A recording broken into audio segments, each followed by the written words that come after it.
Welcome to the Probably Bad podcast, a podcast which is definitely bad. I'm Pencil. I'm Paper. Today's Probably Bad RPG idea is give your players a disintegration gun. What it actually does is shoot people into the future. In the final session, all the people they shot with it blink into existence around them at once. This was a very popular post when it was first posted, not to, the world's worst flex possible. But was this a submission one, or was this one of yours? This was one of mine, so Okay. Amazing. But I like it just because you have what seems like a one-hit kill weapon. Everyone's joking about how broken it is and how they're just shooting their way through the plot.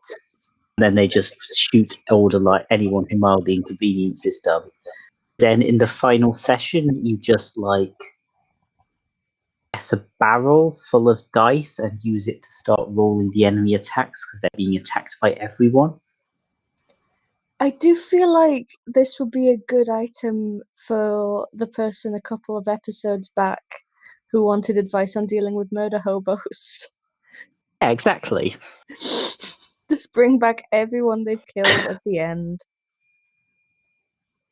At that point, they've got rid of all of the other weapons except the disintegration gun. So all they can do is send them further into the future. I do like the idea that there's consequences beyond social in the game for just going around killing people, because that's sort of the standard. How you deal with that is, people don't like or trust you now. But some people get into that, like living life on the lam.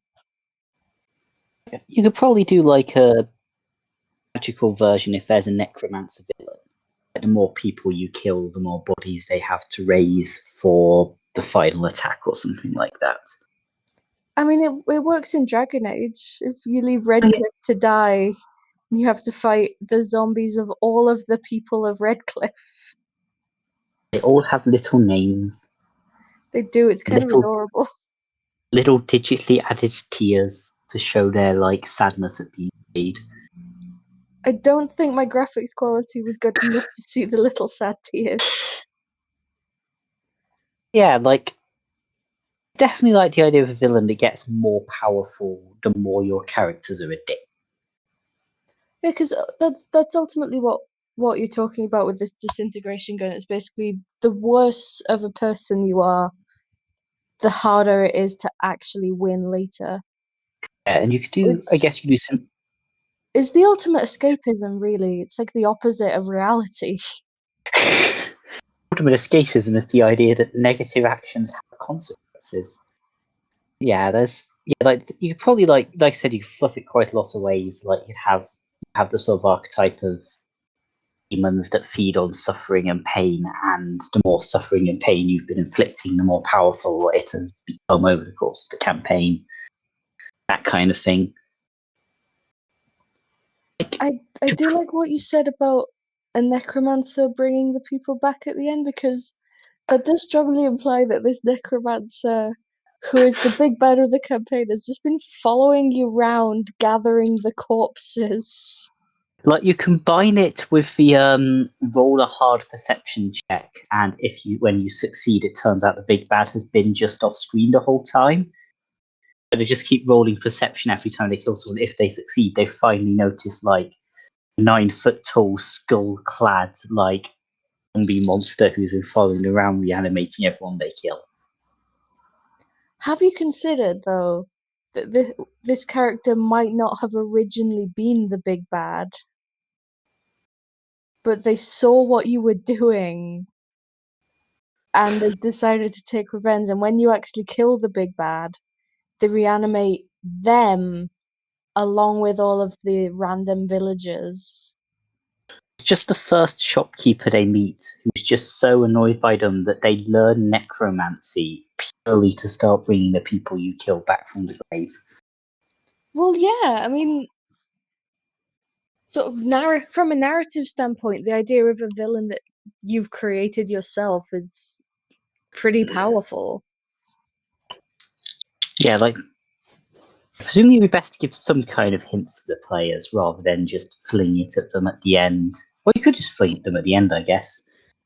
I feel like the sort of hints you could give could very easily be the sort of hints that the players would miss. It's like, oh, that guy kind of looks like someone from the other town, or like the body is gone. Someone chanting necromancer words behind you. Necromancer words. You know how you cast necromancy magic with necromancer words. Bones, bones, bones, bones, bones. I mean, so you joke, but if you entered like this dark circle and there's just 6 people in hooded robes stood around a corpse chanting bones, bones, bones, you would presumably be very freaked out. I feel like I would actually find that more disconcerting than if people were chanting blood. Yeah. Because blood, it's got known uses. There's vampires, there's offerings. But once you bring bones into it, it's like, what are you doing over there? To raise a skeleton, you have to like point out to the skeleton that it has bones and it remembers and gets back up. It's quite easy to kill a skeleton, though. At least you just put them in boiling water and make a nice soup. Like apparently it's easy in a dungeon with a skeleton attack. You just make a pot of boiling water and get the skeleton in it. Guess magic. Well, yeah, you find a hole, summon water, or create water. I think the spell is, isn't it? Yeah. You'll heat it up with some fire magic. And I mean, making broth from a living skeleton has got to give you some sort of like healing properties to the soup. Skeleton properties to the soup. I mean, drink it and skeleton properties also, yes. Drink it and it animates your skeleton. You've definitely answered the question of disintegration gun. Be fair, it was the question. Ooh. Oh, the animated skeletons, though. I was in this wonderful game that a mutual friend of ours was running where there was a magic school and one of the professors had accidentally animated his skeleton, so he had to be strapped to his chair at all times because the skeleton had different ideas of what it should be doing. Is in like it's going to go on a rampage, or is in it disagrees with his interpretation of quantum mechanics, and every time he says something, the skeleton animates and tries to like refute his evidence? But disintegration guns. Yes. So the lesson is, if you shoot someone with a disintegration gun, the shopkeeper will reanimate your skeleton. I believe the lesson we've reached here. Going back to the actual idea, though, I like the fact that it doesn't move them a set amount of time into the future. It moves them to a set point. So, like, if your players finish the campaign early, do they get like a month of downtime? And then suddenly, like, oh, by the way, guess what's just appeared over the hill? If your players finish your campaign early, what you do is you finish the campaign, and just a month later, you like Skype them all under false pretenses, and then when they appear, you're like, okay, and then you start the session where everyone reappears, and they just have to start. Oh, like a real time month. Yeah. 1 month later, you Skype them all and have them be attacked by a bunch of supernatural creatures. And also Shopkeepers. Yeah. After a month, you hire like a bunch of aggressive LARPers to break into their house and fight them. No, that's the coward's route. You've got to go out and animate your own damn bodies. Invented necromancy purely to flex on my players in a D&D campaign. I'm just saying, if something's worth doing, it's worth doing right. To be fair, I guess I can stand over a body chanting bones, bones, bones fairly easily. As It's we've frowned established. upon, but it is not illegal. Make sure never to say bones more than like 2 or 3 times at a funeral, or you will reanimate the skeleton. And on that note,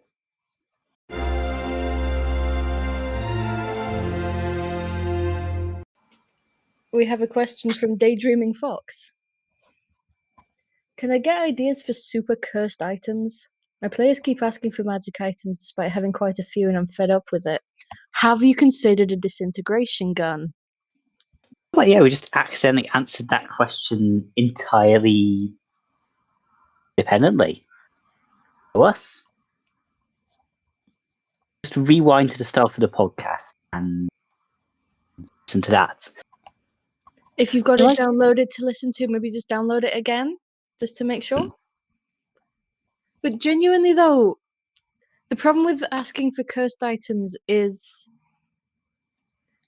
it's best to tailor curses to your specific players.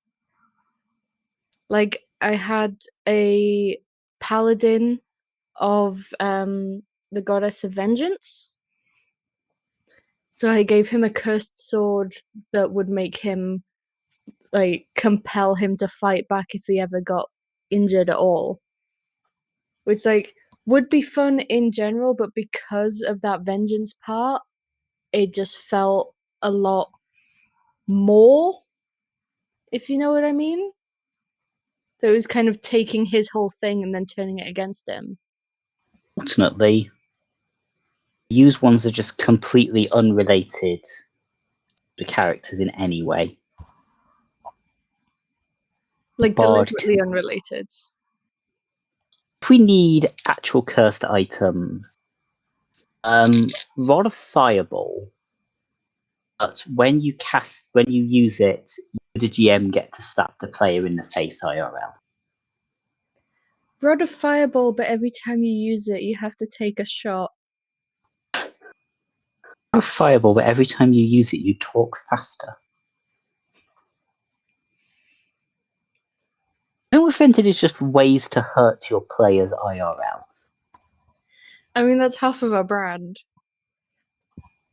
Cursed item, just throw hands. But also, this person very clearly wants to punish their players with cursed items. So why not just take that to its logical conclusion? Cursed item, false evidence you send to your players arrested. Just put an actual, like, get a witch to put an actual curse on their dice. Be like, there's a magic item. What more do you want from me? Oh, like a bag of like enchanted items at their face when they enter the game for playing. Do fire ants count as magic? Feel that they're like they consider themselves magic. They're full of self-esteem. Oh, the magic of friendship. Magic of friendship and of belief and of being very, very venomous. Give your characters an annoying child who follows them round. The magic of parenthood. That like I like give your players an annoying child, just hand it over. That's also an option. The magic item is that you're raising my son now.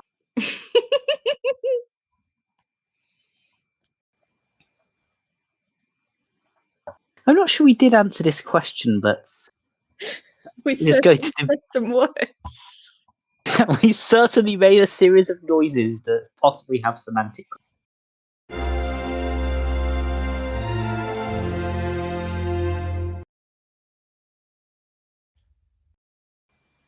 I think this next question is very suited to your particular background. How would you turn a D&D campaign into a philosophy or ethics problem? Okay. There's a dragon heading towards 5 people. You can pull a lever, redirecting the dragon onto one person. You pull the lever. Trick question. The dragon's just going to eat all 6 people. It's about the impossibility of morality. Like, There are obvious ways of actually implementing morality. You can do a lot of things on the ways chaotic evil races are treated and the sort of inherently violent nature of adventurers. All of that's boring. What you need to do is just, put as gratuitously contrived moral dilemmas as you can. Do you this kitten or fill this orphanage with fire ants? Those are the two choices. So you're saying, just as a logical extension of the trolley problem idea, just give them increasingly shitty choices. Yeah. Do you stab this old man, or do you stab this old man but look kind of sad while you're doing it? Yeah. I feel the actual sort of moral question with D&D is the fact that violence is such an ingrained part of it. But the game is sort of, the whole leveling up is based around killing things. Almost every ability you get is based around killing things. I feel there's definitely something like Undertale does in deconstructing the question of whether the rules of the game are moral, whether they're pushing you to do bad things and what to do if they are.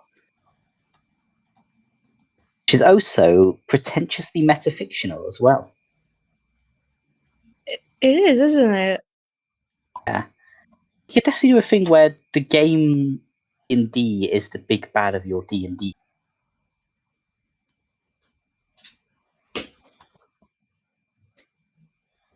Goal is to beat up the wizards of the coast. Yeah, violence. We probably shouldn't murder a bunch of people. Yeah, I don't think I have much to add to that. Just metaphysically torture your players for a bit. Sounds fun. Just sit. Every time your players do anything in game, lean back in your chair, steeple your hands, and go, "You sure that was the right thing to do?" Whatever it is, they go buy apples, lean back and is that not supporting capitalism? There is no ethical consumption under feudalism. There is no ethical consumption under the rule of the Dark Lich Lord who raises all dissenters as zombie minions. I think I actually answered your question, so I'm sorry for going off brand there. Possibly move to the next question if we're just sitting in silence. I was just contemplating. My philosophy degree does occasionally come in use. By useful, I mean it helps me answer a question on a small podcast. I'm guessing. I'm guessing your philosophy undergrad more so than your fanfic masters. My fanfic masters is incredibly useful in that I'm one of the few people who can pull rank on online discussions on whether given characters are gay. Is that not what we all did a masters for? I mean, personally, I'm plan to use mine to do Night at the Museum, but real. I can analyze whether those characters are gay. I can team up. This is becoming in jokes that literally only the two of us will get. So I'm sorry to our audience. Do you want to read out the last question?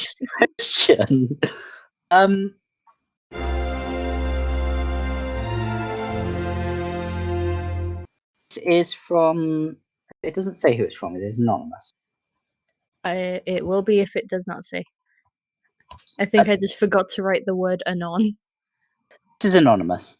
Do you have any favorite resources on making homebrew monsters?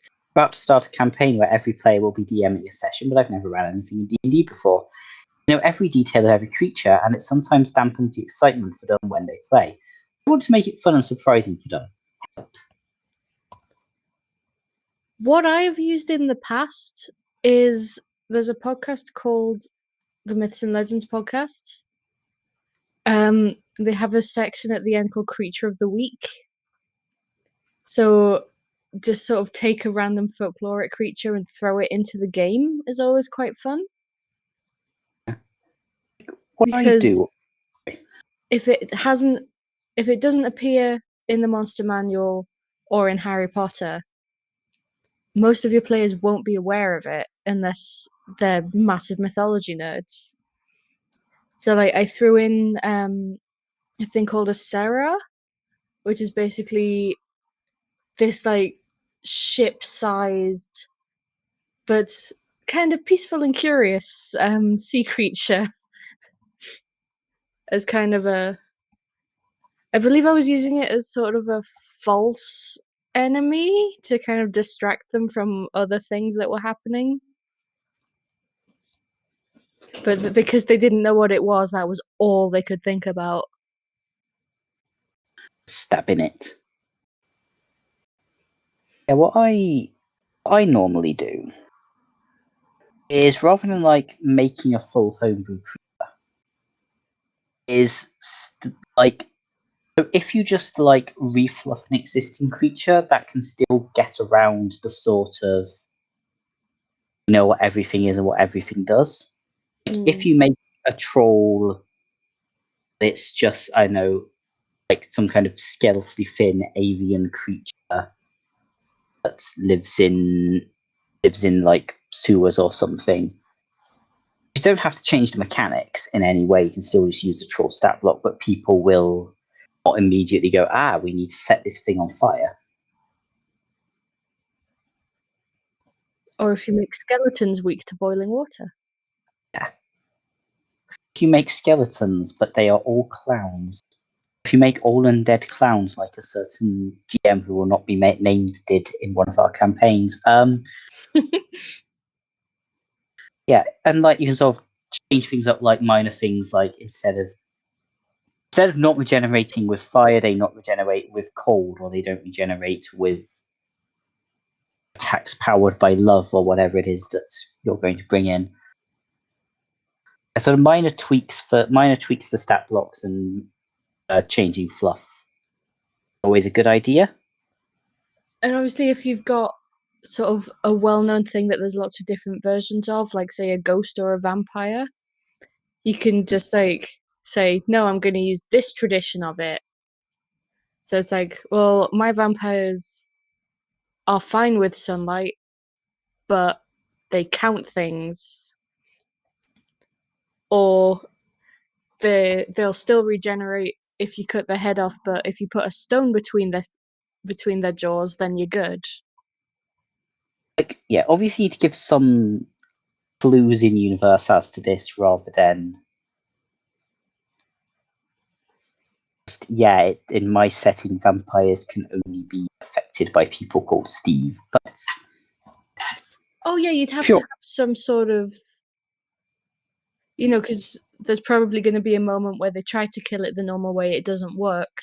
You can steer them towards like a library or something where they can actually find it out. But that's giving them something to do rather than, I know exactly how to deal with this creature and have known since I was 5.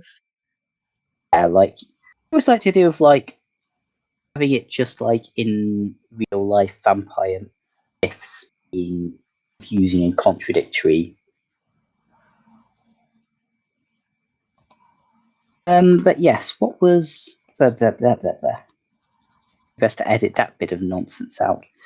Yes, bad ideas. Have you considered making all of your monsters goblins? I feel like this is another probably bad RPG ideas one.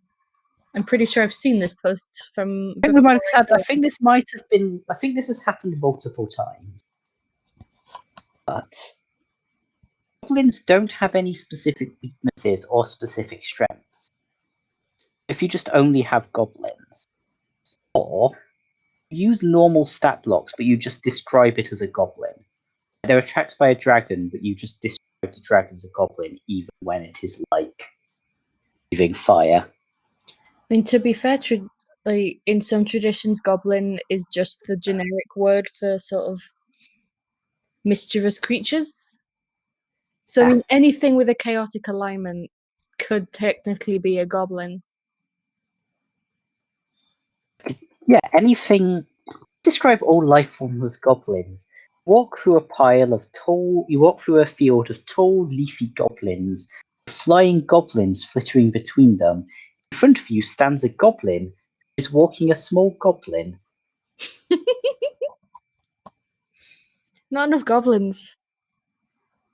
Yeah. A group of goblins flies towards you. You hear the goblins crying at the full moon. What the fuck animal was I describing there? A fantasy creature. Also, goblin.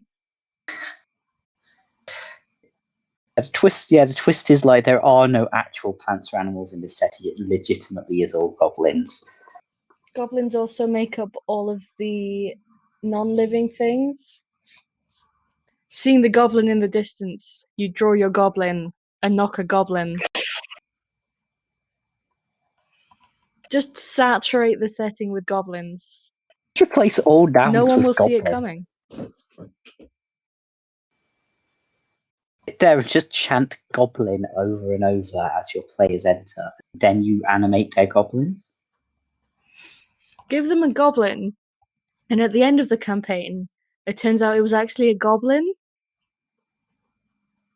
I feel like just devolving it to say the word goblin over and over again in a series of different intonations. Just the inevitable fate On that of our note, podcast. shall we maybe end the goblin? Goblin.